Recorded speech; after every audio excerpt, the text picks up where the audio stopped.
हाशमी पर इस रानी ही मेरी मदद कर सकता है। यही सोचती वह जल्दी से रिहान हाशमी की कंपनी में दाखिल हुई। रिसेप्शन पर मौजूद लड़की से इजाज़त लेकर वह अंदर चली गई। वह जो काम में बुरी तरह व्यस्त था, रिजा को देखकर चौंक गया। आंखों में हैरानी लिए वह उसकी तरफ बढ़ा।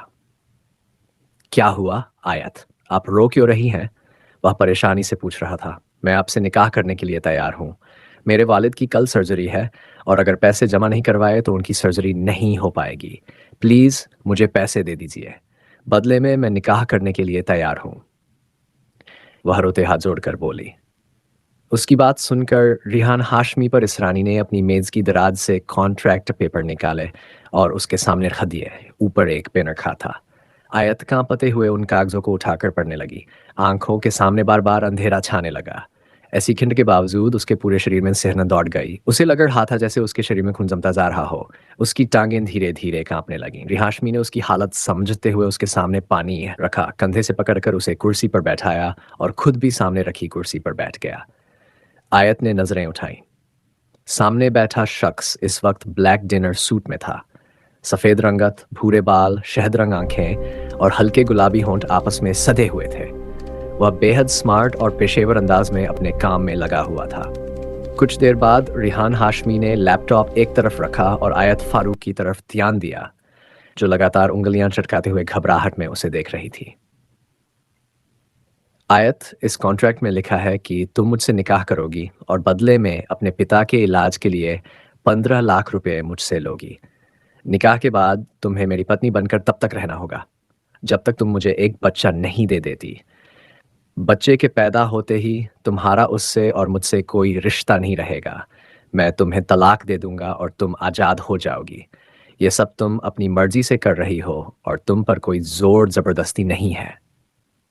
उसने कॉन्ट्रैक्ट की सारी शर्तें दोहरा दी। आयत ने कांपते हाथों से जल्दी से साइन कर दिए।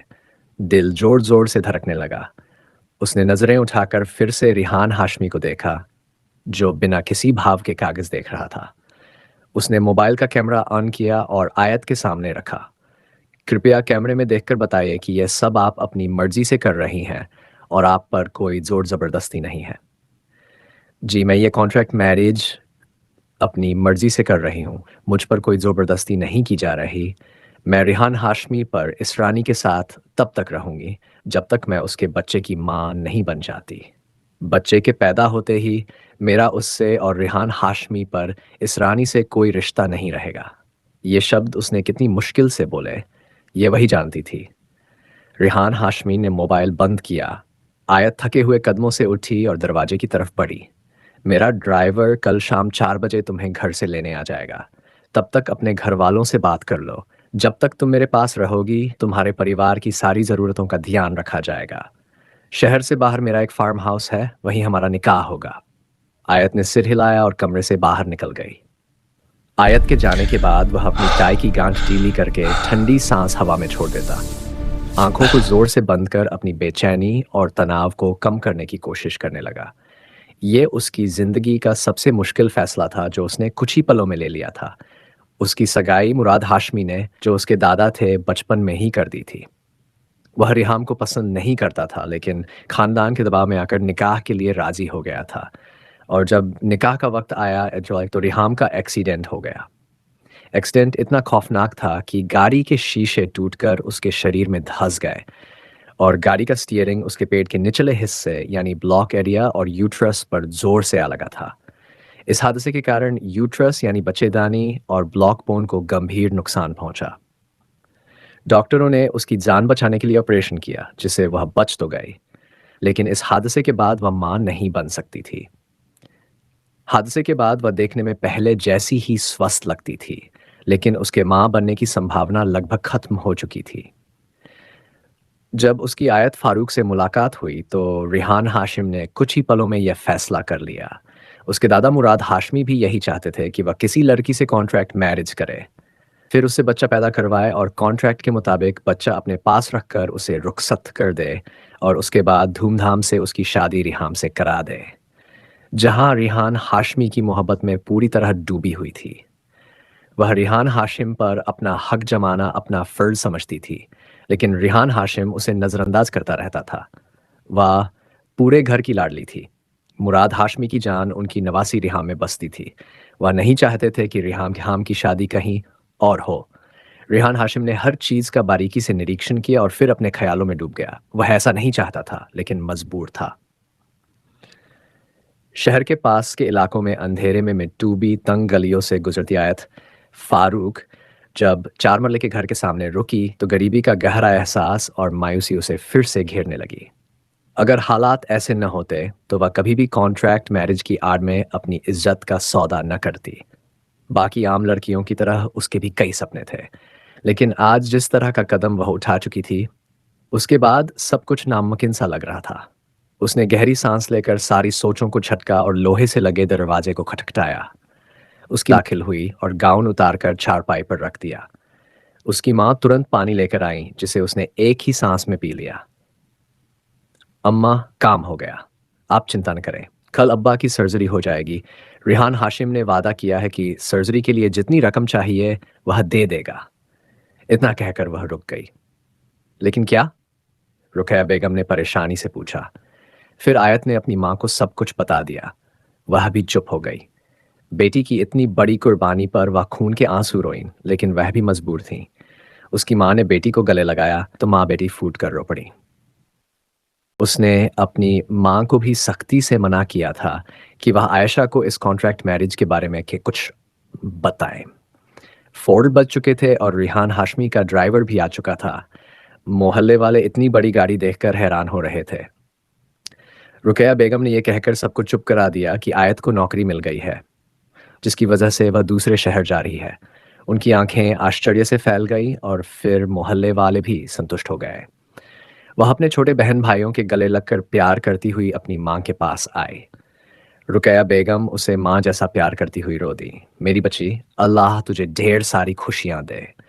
जिस तरह तू हमारे लिए कुर्बानियां दे रही है ना, देखना, एक दिन अल्लाह जरूर तुझे इसका फल देगा।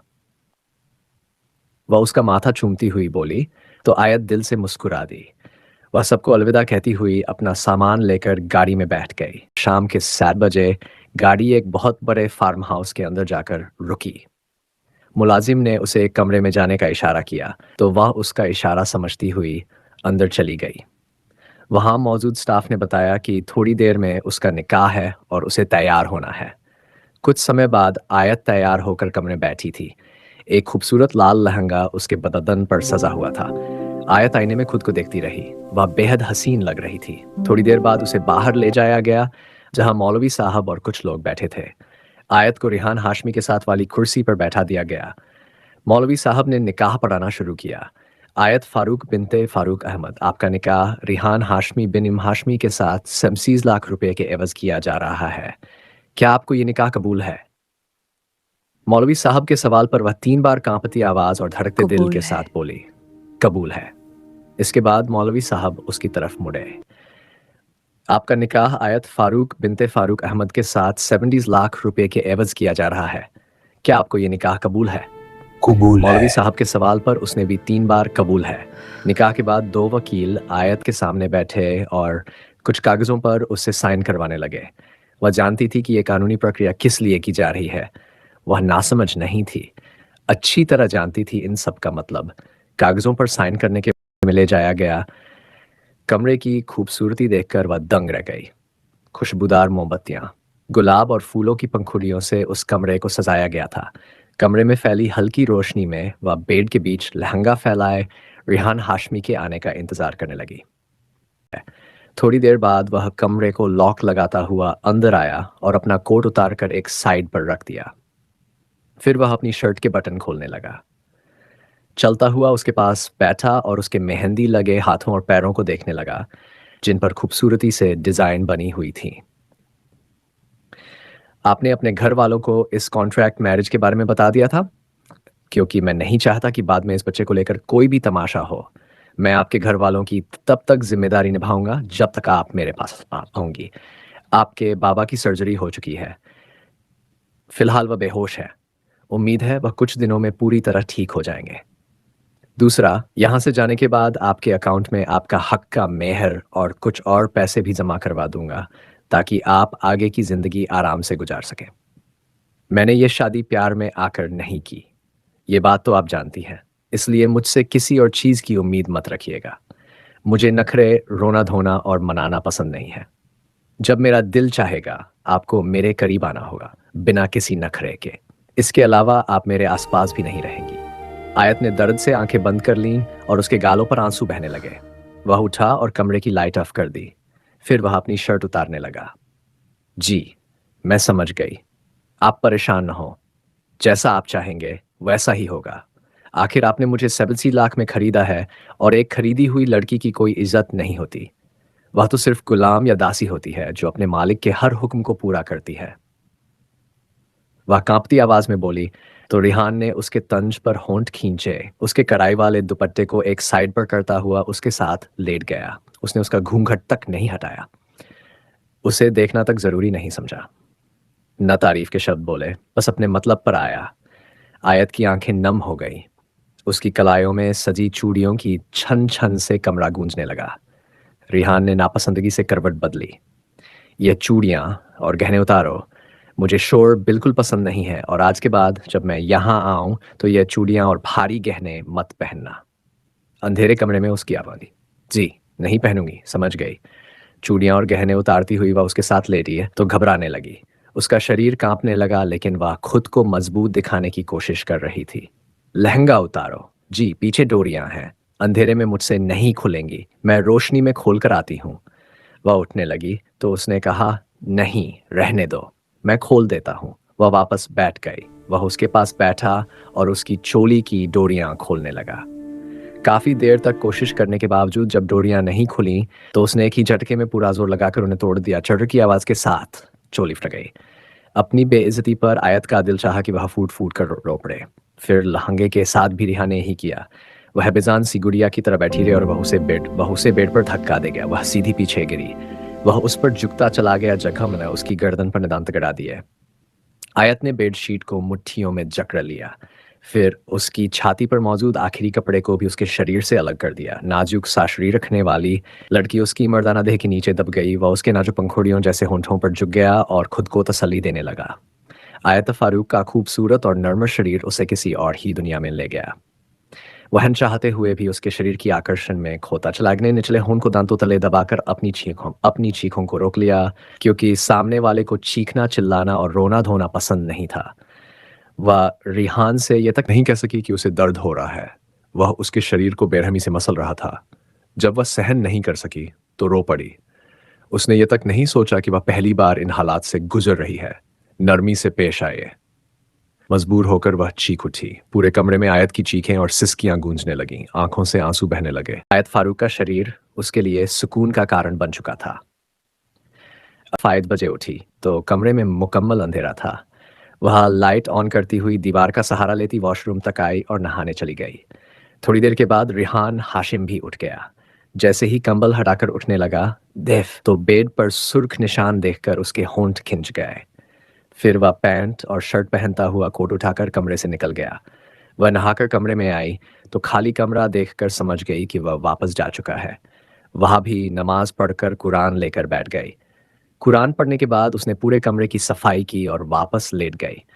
दर्द और तकलीफ की शिद्दत से वह पूरी रात ठीक से सो नहीं सकी थी। वह थका हारा हवेली में दाखिल हुआ। कदम जैसे ही कमरे की तरफ बढ़े, सामने परिहाम बैठी दिखाई दी। वह जानता था कि निकाह की खबर सुनने के बाद वह पूरी रात नहीं सोई होगी। हमेशा खुद को तैयार रखने वाली वह लड़की आज सादा सी टी शर्ट और ट्राउजर में बिखरे बालों और सूजी हुई आंखों के साथ बैठी थी। बचपन से वह सुनती आई थी कि रिहान हाशिम सिर्फ उसी का है, लेकिन आज वह किसी और का हो चुका था। रिहान हाशिम नजरें चुराकर कमरे की तरफ जाने लगा, मगर परिहाम की लर्जती आवाज पर उसके कदम रुक गए। रिहान हाशिम, बस अब तुम उसके करीब नहीं जाओगे। एक दफा बहुत है, क्योंकि तुम पर सिर्फ मेरा हक है। वह गुस्से और बेबसी से चीखी। तुम समझने की कोशिश क्यों नहीं कर रही हो? मैं ये मजबूरी में कर रहा हूं। मैं अपने माँ बाप का इकलौता बेटा हूं। परिहाम, अगर मेरी अपनी औलाद नहीं होगी तो मेरी नस्ल आगे कैसे चलेगी? मैं तुमसे मोहब्बत नहीं करता, लेकिन फिर भी यह सब तुम्हारे लिए ही तो कर रहा हूं, ताकि हमारा आने वाला कल मुकम्मल हो सके। परिहाम की आंखों से आंसू टपकने लगे। वह भारी लहजे में बोली, जब वह लड़की माँ बन जाएगी तब तुम मुझसे बच्चा लेकर उसे तलाक दे दोगे और मुझसे शादी कर लोगे, है ना? वह उँगलियाँ चटकाने लगी।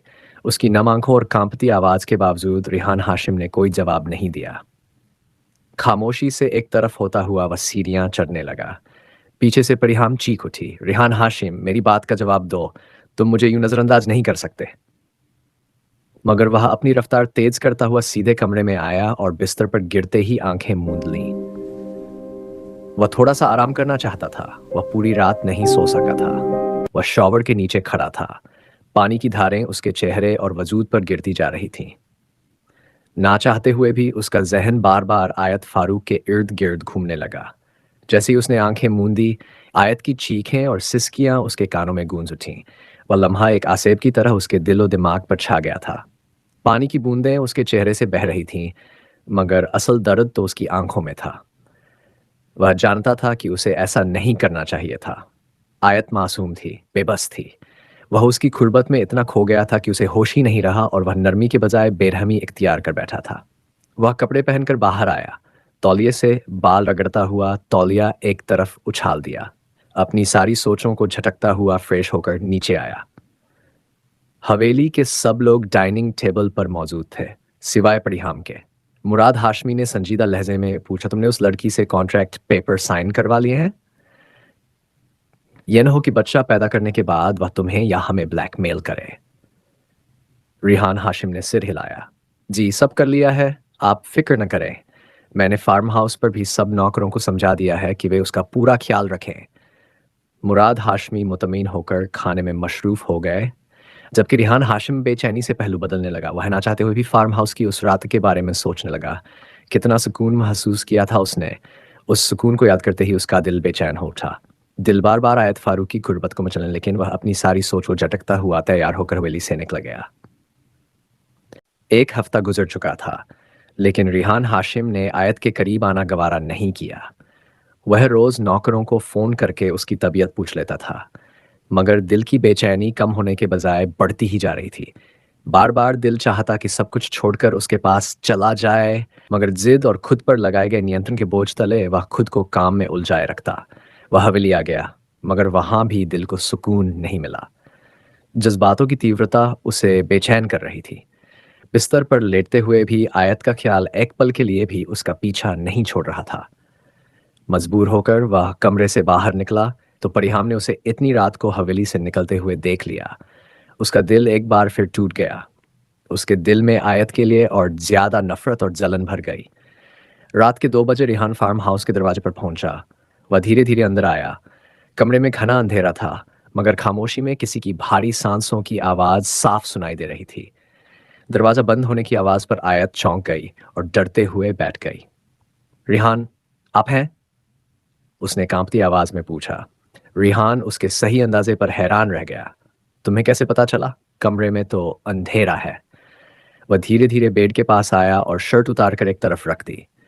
आपके बॉडी परफ्यूम से पहचान गई, वह हल्के से बोली। फिर झिझकते हुए कहा, मैं कमीज उतार चुकी हूं। आप बेड पर आ जाए, मैं तैयार हूं। उसके लहजे की कंपकंपी रिहान से छुपी नहीं रह सकी। वह रुक गया और नर्म आवाज में बोला, नहीं, तुम मेरी कमर दबा दो। हवेली से आते आते थक गया हूं। बदन थोड़ा रिलैक्स होगा तभी तुम्हारे करीब आ पाऊंगा। एक हफ्ते से जो बेचैनी उसके वजूद में उतर गई थी, अब उसका नाम निशान तक नहीं था। जी, मैं दबा देती हूँ, आयत धीरे से बोली और झिझकते हुए उसके ऊपर बैठकर उसकी कमर दबाने लगी। काफी देर तक वह यूं ही उसकी कमर दबाती रही। जब रिहान ने पलटकर सीधा होना चाहा, तो आयत फिसलकर सीधे उसके ऊपर गिर गई।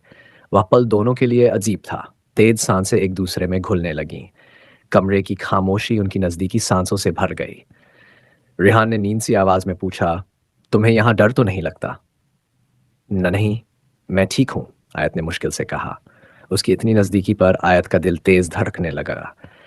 रिहान ने उसकी कमर थामी तो वह कांप उठी। वह उसके चेहरे पर उंगलियां फेरते हुए बोला, पहली बार जब तुम मेरे करीब आई थी, बहुत रोई थी। इसके लिए मैं माफी चाहता हूं। उस वक्त मुझे खुद पर काबू नहीं था। थोड़ी सख्ती हो गई थी। वह पल भर रुका, फिर उसे बेड पर लिटा दिया और उसकी गर्दन पर होंठ रख दिए। आयत कांपते हुए बेडशीट को मुट्ठियों में जकड़ गई। आज मैं कोशिश करूंगा कि तुम्हें ज्यादा तकलीफ ना हो। यह कहकर वह धीरे धीरे उस पर झुक गया। रिहान धीरे, प्लीज, दर्द। वह टूटती सांसों में बोली, मगर वह इतना मदहोश था कि उसकी कांपती आवाज़ उसे सुनाई ही नहीं दी।